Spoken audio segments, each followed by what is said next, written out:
প্রশ্নপত্র ফাঁসে গ্রেপ্তারে ৫ কর্মকর্তা-কর্মচারীকে বরখাস্ত করল পিএসসি। এদিকে সরকার একের পর এক মানুষের অধিকার হরণ করছে বললেন রিজভী।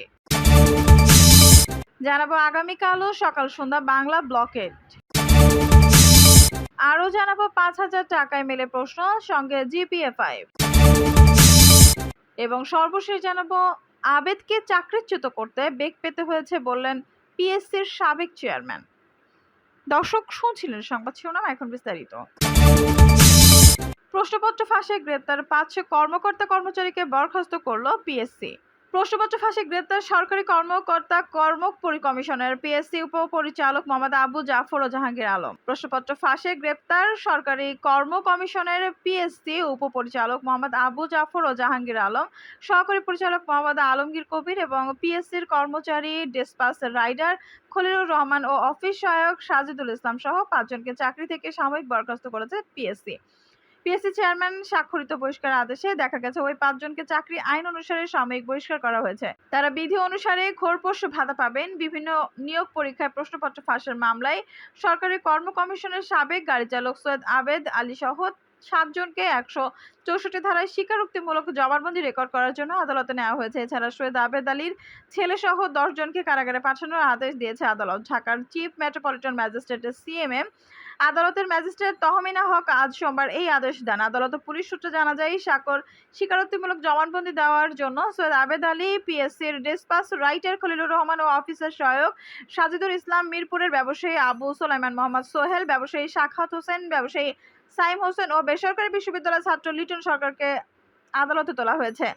আর কারাগারে পাঠানো ১০ আসামি হলেন আবেদ আলীর ছেলে সৈয়দ সোহানুর রহমান, পিএসসির উপপরিচালক মোহাম্মদ আবু জাফর ও জাহাঙ্গীর আলম, সরকারি পরিচালক মোহাম্মদ আলমগীর কবির, সাবেক সেনা সদস্য নোমান সিদ্দিক, ঢাকা বিশ্ববিদ্যালয়ের সাবেক ছাত্রলীগ নেতা ও অডিটর প্রিয়নাথ রায়, ঢাকার ইমিগ্রেশন ও পাসপোর্ট অফিসের কর্মরত মোহাম্মদ মামুনুর রশিদ, নারায়ণগঞ্জ পাসপোর্ট অফিসের নিরাপত্তা প্রহরী মোহাম্মদ শাহাদ হোসেন শহীদ, সরওয়ার্দী মেডিকেল কলেজ হাসপাতালের টেকনিশিয়ান নিয়ামুল হাসান ও জাহিদুল ইসলাম, সিআইডির সাইবার পুলিশ সেন্টার সিপিসি বিশেষ পুলিশ সুপার তহিদুল ইসলাম বলেন, গত ২ দিনে রাজধানীর বিভিন্ন এলাকায় অভিযান চালিয়ে এই ১৭ ব্যক্তিকে গ্রেপ্তার করা হয়। গ্রেপ্তার ব্যক্তিরা ৫ জুলাই অনুষ্ঠিত রেলওয়ে উপসহকারী প্রকৌশলী নিয়োগ পরীক্ষায় প্রশ্নপত্র ফাঁসে জড়িত ছিলেন। তারা একাধিক নন ক্যাডার পরীক্ষার প্রশ্নপত্র ফাঁসেও জড়িত বলে জানা গেছে। বেসরকারি টেলিভিশন চ্যানেল 24 গত রোববার পিএসসির অধীনে অনুষ্ঠিত বিভিন্ন নিয়োগ পরীক্ষার প্রশ্নপত্র ফাঁস নিয়ে প্রতিবেদন প্রকাশ করে।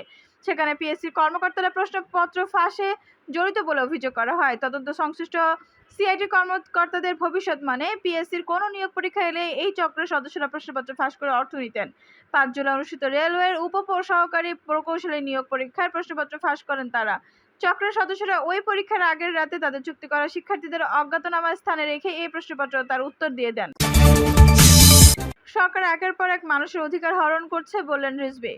সরকার একের পর এক মানুষের অধিকার হরণ করছে বলে মন্তব্য করেছেন বিএনপি সিনিয়র যুগ্ম মহাসচিব রুহুল কবির রিজভী। তিনি বলেন, যতদিন যাচ্ছে সরকারের সব কুকীর্তি বেরিয়ে আসছে। দেশ এক শ্বাসরুদ্ধকর অবস্থা অতিক্রম করছে। লুটপাট আর দুর্নীতির কারণে দেশের রাজকোষ শূন্য হয়ে গেছে। উল্লেখ করে তিনি বলেন, দেশটা ৩ মাস যে চলবে সেই প্রয়োজনীয় অর্থ এখন ব্যাংকে নেই।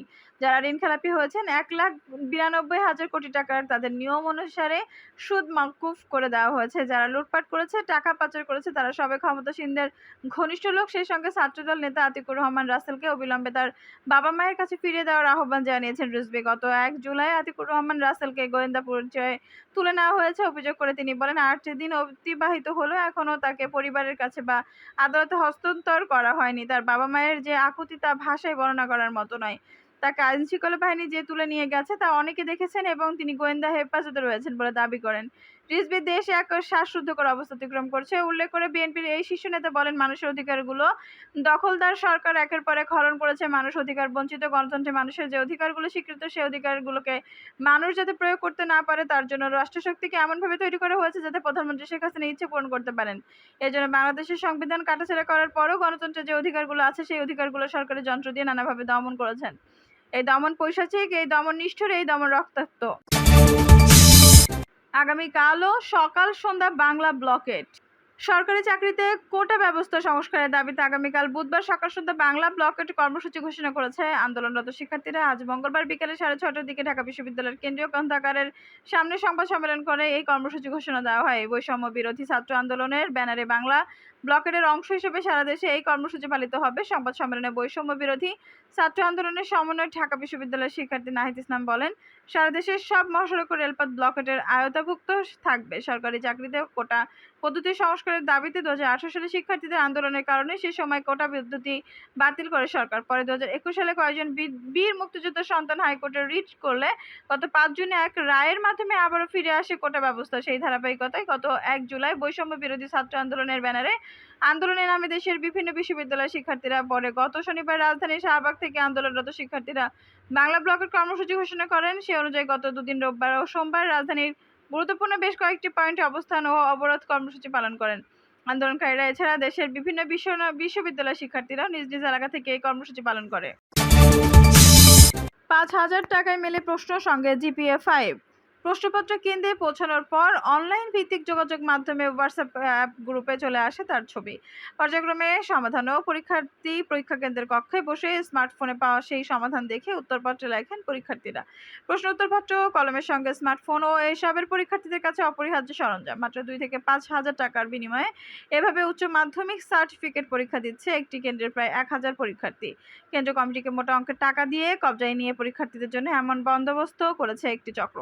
মিশনে প্লাস নামের একটি হোয়াটসঅ্যাপ গ্রুপ খুলে চলেছে এমন কার্যক্রম। আশ্চর্যের বিষয়, কলেজের অধ্যক্ষ ও পরীক্ষা কেন্দ্রের সচিবের মদদে কেন্দ্র কমিটির সরকারি সম্পৃক্ততায় বছরের পর বছর চলছে প্রশ্ন ফাঁস ও নকল বাণিজ্য। সিরাজগঞ্জের কাজীপুর উপজেলার দুর্গম এক জনপদ মনসুরনগর ইউনিয়ন, সেখানে উচ্চ মাধ্যমিক ও স্নাতকের জন্য একটি মাত্র প্রতিষ্ঠানই Alhaj Farhad Ali memorial degree college. তার পাশেই এম মনসুর আলী জাতীয় উচ্চ বিদ্যালয়। এই বিদ্যালয়টি অত্র অঞ্চলের এইচএসসি পরীক্ষার একমাত্র কেন্দ্র, যা শুধুমাত্র করা হয়েছে ফরহাদ আলী মেমোরিয়াল ডিগ্রি কলেজের জন্য। দুর্গম চরাঞ্চল হওয়ায় উপজেলা সদর থেকে এই কেন্দ্রে সড়ক ও নৌপথে পৌঁছাতে সময় লাগে 4 থেকে 6 ঘন্টা। ফলে উপজেলা প্রশাসন ও শিক্ষা অফিস থেকে কেউ কেন্দ্র পরিদর্শনে যান না বললেই চলে। আর এই সুযোগে কাজে লাগিয়ে পরীক্ষা কেন্দ্রকে ঘিরে গত বছর ধরে যেন চলছে প্রশ্ন ফাঁসের সঙ্গে নকল বাণিজ্যের উৎসব। বিজ্ঞান, মানবিক ও বাণিজ্য শাখা মিলিয়ে অন্তত 9টি হোয়াটসঅ্যাপ গ্রুপের মাধ্যমে এই কারবার চলছে চক্রটি। গ্রুপগুলোর মধ্যে অন্যতম হলো মিশন এ প্লাস ও রাসেলস ভাইপার গ্রুপ। দুইটিতে বিজ্ঞান বিভাগের প্রায় 200 শিক্ষার্থী যুক্ত আছে, যারা সবাই একই কলেজ ও কেন্দ্রের পরীক্ষার্থী। গত 1 জুলাই টাকা দিয়ে পরীক্ষার্থী পরিচয়ে মিশন এ প্লাস গ্রুপে যুক্ত হন দেশ রূপান্তরের এই প্রতিবেদক। পরদিন ছিল বাংলা দ্বিতীয় পত্রের পরীক্ষা শুরুর কিছু সময় আগেই এই গ্রুপের প্রশ্নপত্র ও এর আংশিক উত্তর দিয়ে দেয় মিশন এ প্লাস ও রাসেলস ভাইপার গ্রুপের নিয়ন্ত্রক শাকিল রানা। এরপর পর্যায়ক্রমে পুরো প্রশ্নেরই উত্তর দেওয়া হয়। একই চিত্র ছিল রাসেলস ভাইপার গ্রুপের ক্ষেত্রেও। এই গ্রুপের প্রশ্ন উত্তর দেয় শাকিল। গ্রুপ দুইটির সার্বিক নিয়ন্ত্রণ করতে দেখা গেছে 4 জন এইচএসসি পরীক্ষার্থীকে, যারা সবাই শাকিলের নির্দেশন মেনে চলে। প্রশ্নফাঁস গ্রুপ নিয়ন্ত্রণ ও সমাধান দেওয়ার বিষয়ে চক্রের প্রধান শাকিল রানার বক্তব্য জানতে চাওয়া হয়। গ্রুপে অ্যাডমিনে থাকা তার ব্যবহৃত মোবাইল ফোন নম্বরে কল করলে অভিযোগ শুনে সংযোগ বিচ্ছিন্ন করে দেয়, ফোন বন্ধ করে রাখেন। এর প্রায় আধা ঘন্টা পরে নিজেই কল করে নির্দোষ দাবি করে বলেন, আপনি যে শাকিলের কথা বলছেন আমি সেই শাকিল নই, আমি এইসবের কিছু সঙ্গে যুক্ত না। তাহলে প্রশ্ন ফাঁসের গ্রুপগুলোতে তার ফোন নাম্বার অ্যাডমিনে আছে কিভাবে? জানতে চাইলে শাকিল বলেন, সেটা আমি জানি না। একইভাবে করোনা ভাইরাস নামে আরও একটি হোয়াটসঅ্যাপ গ্রুপে এমন কার্যক্রম চালানোর বিষয়ে নিশ্চিত হওয়া গেছে। এই গ্রুপটিতে মানিক বিভাগের প্রশ্ন ও উত্তর দেওয়া হয়, তবে গ্রুপের সঙ্গে যুক্তদের শনাক্ত করা সম্ভব হয়নি। পরীক্ষার্থীদের সঙ্গে কথা বলে এমন আরও 6টি গ্রুপের ব্যাপারে জানা গেলেও সেগুলোর নাম ও সদস্য সংখ্যা জানা যায়নি। বিজ্ঞান বিভাগের গ্রুপ দুইটি নিয়ন্ত্রণকারী শাকিল রানা 2023 সালে উচ্চ মাধ্যমিক পাশ করেন Alhaj Farhad Ali memorial degree college থেকে। তার ফেসবুক আইডি ঘেটে জানা গেছে বর্তমানে পড়াশোনা করছেন রাজধানীর তেজগাঁও বিশ্ববিদ্যালয় কলেজের গণিত বিভাগে।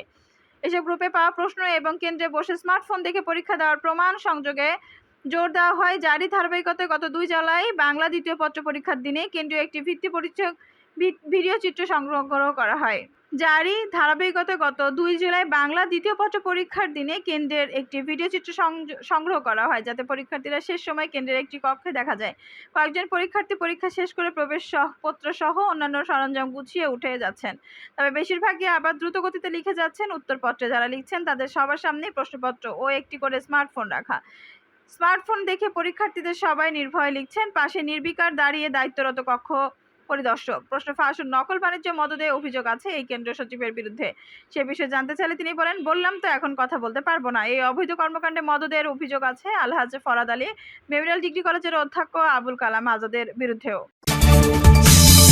আবেদকে চাকরিচ্যুত করতে বেগ পেতে হয়েছে বললেন পিএসসির সাবেক চেয়ারম্যান। পিএসসির সাবেক চেয়ারম্যান জনপ্রশাসন মন্ত্রণালয় সংক্রান্ত সংসদীয় কমিটির সভাপতি মোহাম্মদ সাদিক বলেছেন, সরকারি কর্ম কমিশন পিএসসির সাবেক গাড়ি চালক আবেদ আলী পিএসসিতে অনেক প্রভাবশালী ছিল। তার প্রভাব এতটাই ছিল তাকে বরখাস্ত করার পর চাকরিচ্যুত করতে অনেক বেগ পেতে হয়েছে। পিএসসির তৎকালীন দায়িত্বশীলদের ডক্টর সাদিক যুক্তরাজ্য প্রবাসী কবি সাহিত্যিকদের উদ্দেশ্য সংগঠন উৎসাহী সাহিত্য পরিষদের আমন্ত্রণে গত ৫ জুলাই যুক্তরাজ্যে গেছেন। তিনি মঙ্গলবার পর্যন্ত যুক্তরাজ্যে থাকবেন। সেখান থেকে বলেন, পিএসসিতে 2014 সালের ৩ নভেম্বর যখন যোগদান করি তখনই গিয়ে আবেদ আলীর নাম শুনেছি, কিন্তু তার সঙ্গে দেখা হয়নি কখনো। এবার গণমাধ্যমে তার ছবি বা ভিডিও ফুটেজ দেখেছি। ডক্টর সাদিক বলেন, আমি যোগদান করার পর পুরাতন সহকর্মীদের কাছ থেকে শুনেছি পিএসসির অনেক কর্মকর্তারাও তাকে সমীহ করতেন। 2016 সালের 2 মে আমাকে যখন পিএসসি চেয়ারম্যান হিসেবে নিয়োগ দেওয়া হয়, আমি তখন সাধ্যমতো চেষ্টা করেছি পিএসসিতে যাতে কোনো আবেদ আলী তৈরি না হয়। তিনি জানান, আবেদ আলীর নানা কুকর্মের জন্য বরখাস্ত করার পর তার অনিয়ম দুর্নীতি বিষয়টি তদন্ত করার জন্য যে তদন্ত কমিটি হয়েছিল তাদেরকেও শুনেছি অনেক কঠোর হতে হয়েছে। দর্শক, এই ছিল এখনকার সর্বশেষ সংবাদ। নিউজটি ভালো লাগলে অবশ্যই একটা লাইক দিন, কমেন্টে আপনার মূল্যবান মতামত জানান। সবসময় আমাদের পাশে থাকতে সাবস্ক্রাইব করে বেল বাটনটি অন করে রাখুন। ধন্যবাদ।